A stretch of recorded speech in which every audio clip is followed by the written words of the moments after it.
Good morning, dear students. It's EVS time. Yesterday we took a recap of chapter number 13.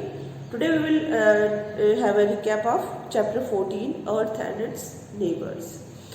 इसमें ये दोनों chapters आपके कल जो आपका गूगल फॉर्म का टेस्ट है ईवीएस का उसमें आने वाले हैं, इसलिए हमने सोचा कि एक रिकैप भी ले लेते हैं। इसमें बेटा अर्थ जो हम प्लैनेट है उसके बारे में बताया गया है ना, full of beautiful things like trees, birds, animals, lakes. Earth कैसी दिखती है मैंने पहले भी बताया था आपको, it's look like a blue ball from space and it is called the blue planet. It is not completely round, पूरी तरीके से राउंड नहीं है ये, पर जो फ्लैटन है कहाँ से, टॉप से और बॉटम से, स्फेरिकल स्फीयर जो शेप पढ़ा था हमने उस टाइप का इसका शेप है। जो अर्थ है हमारी उसमें बहुत natural and man made things है, natural and man made things.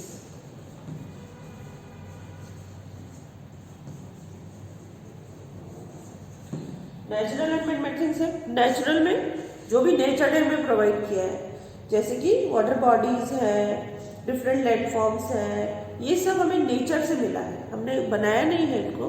ना कोई हमने कोई माउंटेन बनाया है, ना कोई सी बनाया, ओशन बनाया है, ये सब हमें किसने प्रोवाइड किया है, नेचर ने। तो ये सारे बच्चों landforms and water bodies are called natural things. The part of this earth is covered by water bodies is much larger than the part covered by the landform.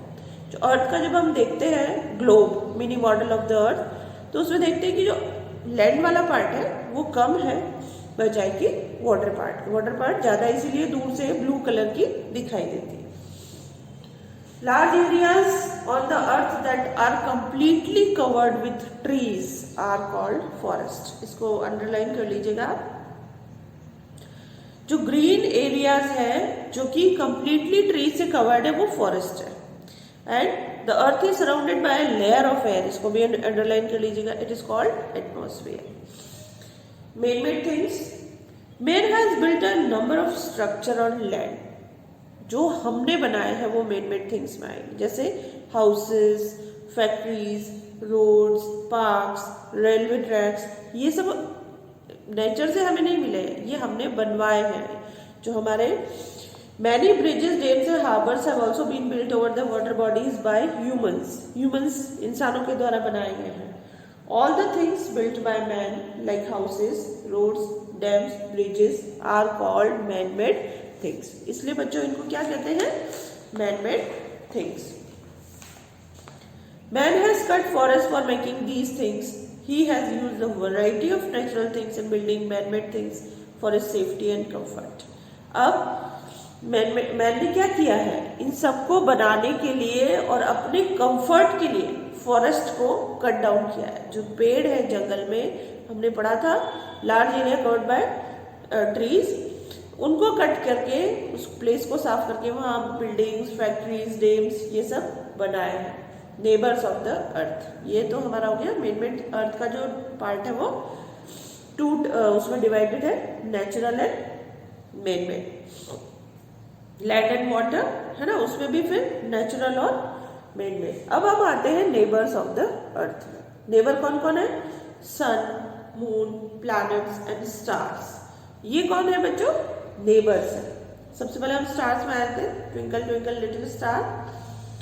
Stars are huge heavenly bodies that have their own light. ये भी थोड़ा आप ध्यान रखेंगे, किसकी अपनी light है किसकी नहीं है। कुछ सन से लेते हैं, जैसे अर्थ हमें कौन हीटर लाइट देता है, सन। मून की भी अपनी कोई लाइट नहीं, मून भी कहाँ से लेता है लाइट, सन से। सन से लाइट लेके उसी लाइट को रिफ्लेक्ट करता है जिसको हम मून लाइट कहते हैं, चांदनी, चांद की चांदनी। बट स्टार्स जो है ह्यूज हेवनली बॉडीज है और इनकी अपनी लाइट है। They look so tiny because they are very far from us. क्यों हम इतनी छोटे छोटे से दिखते हैं वो, क्योंकि वो हमसे बहुत दूर है। But one of these stars appear very big and can be seen only in the day. बताइए कौन है वो, कौन सा स्टार है वो है हमारा सन। The sun is the biggest star seen from the earth. अर्थ से दिखने वाला सबसे बिगेस्ट स्टार सन है। ऐसा नहीं कि sun is biggest star, biggest star बहुत सारे हैं, पर सन जो अर्थ से दिखने वाले जो स्टार्स हैं उनमें सबसे बिगेस्ट कौन सा है? सन है। It seems to be biggest star in the sky but actually it is not. जैसे ये आपको मैंने बताई भी थी एक्टिविटी कि सारी बॉल एक ही उसमें रखी है तो एक जैसी दिखेगी, और अलग अलग डिस्टेंस पे बॉल्स को अरेंज किया है तो जो सबसे लास्ट वाली होगी वो एकदम टाइनी दिखेगी। तो डिस्टेंस का, दूरी का फर्क है। फिर हम आ जाते हैं the sun being nearest to us. Sun हमारे पास है इसलिए हमें थोड़ा बिगर और ब्राइटर दिखता है वो। The other stars are far away, they appear small and dull as compared to the sun. It will take thousands of years for a rocket to reach the sun, but it cannot touch its surface. Thousands of years लगेंगे सन तक जाने में, पर वो इसकी surface को touch नहीं कर पाएंगे। क्यों? Why? Because sun is a big ball of fire. Fire की बॉल को आप टच कर सकते हैं क्या? It gives us heat and light. We can see the sun in the daytime. Daytime में हम सन को देख सकते हैं। अब हम आ जाते हैं stars. The stars don't go anywhere, they remain in the sky during day time too, but the light of the sun is so bright that you can not see them. आप उनको नहीं देख सकते हैं। स्टार्स कहीं जाते नहीं है डे टाइम, हमें लगता है स्टार्स गायब हो गए, मून गायब हो गया। No, the light of the sun is too bright that we can not see the stars and the moons, they remain in the sky. वो स्काई में ही है अभी भी। In the evening you will see that the stars pop out. ऐसा नहीं होता है, वो होते हैं बट जैसे ही हमारा सन जाएगा उसकी ब्राइटनेस कम होगी और वो जो डार्कनेस बढ़ते ही वो हमें शाइन करते हुए दिखने लगते हैं।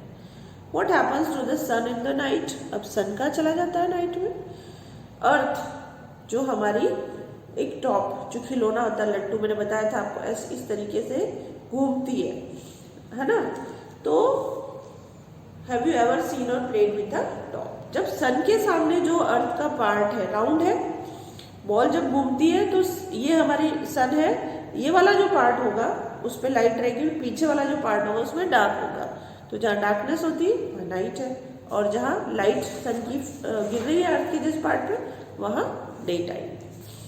फिर अब आ जाते हैं मून पे। The moon is our nearest neighbour. सबसे पास वाला नेबर कौन है? मून है। It is much smaller than the earth in size, size में बहुत छोटा है ये, but it does not have lights of it own. जैसे स्टार की अपनी लाइट है पर मून की अपनी कोई लाइट नहीं है। It reflects the light of the sun which we see as moon light. ये सन की लाइट लेता है, उसको रिफ्लेक्ट करता है, जिसको हम मून लाइट की फॉर्म में जानते हैं। हमारा जो मून है नेबर, वो अर्थ के चारों तरफ चक्कर लगाता है, रिवॉल्व करता है, और हमारी जो अर्थ है वो सन के चारों तरफ रिवॉल्व करता है। That is why we see the changing shape of the moon. हमें मून के अलग अलग शेप दिखते हैं। कभी तो फुल मून पूर्णिमा दिखाई देता है ना? रियली जब फुल मून दिखता है हमें, जैसे अभी जब पूर्णिमा आएगी तो आप देखेंगे पूरा मून दिखेगा। और once in a month we do not see, we can not see a moon at all. This is called new moon और अमावस्या जो दिवाली के दिन था। What are the shadows on the moon? Shadows भी दिखते हैं हमें मून पे कुछ कुछ। वो क्या होते हैं? It has mountains and valleys. Large ball pits on the moon surface are called craters. बड़े बड़े गड्ढे हैं मून पे जिनको कहते हैं क्रेटर्स। वो हमें दूर से ऐसे दिखाई देते हैं चंदा मामा के जैसे। किसी अलग अलग बहुत सारी कहानियां भी बनी हुई है इस पे। We see all these landforms as shadows from the earth. All these neighbors of the earth contribute in their own ways to our lives. जितने भी नेबर्स हैं वो अपने अपने तरीके से हमारे अर्थ पे जो लाइफ सस्टेन की है उसको कंट्रीब्यूट करते हैं। अब ये earth look like a ball, flattened at top and bottom. It has land, air and water. Different landform कौन कौन से हैं? Mountain, valleys, plains, plateaus, hills, water bodies, ocean, sea, river, है ना? Envelope of air around the earth is called atmosphere. All landform and water bodies are natural things. Factories, houses are man-made things. Earth has the sun, the moon, and stars as neighbors. Stars have their own light. The sun gives us heat and light. The sun is the closest star to the earth. The moon is our nearest neighbor in the sky, It does not have light of its own. The moon changes its shapes as it moves around the sun.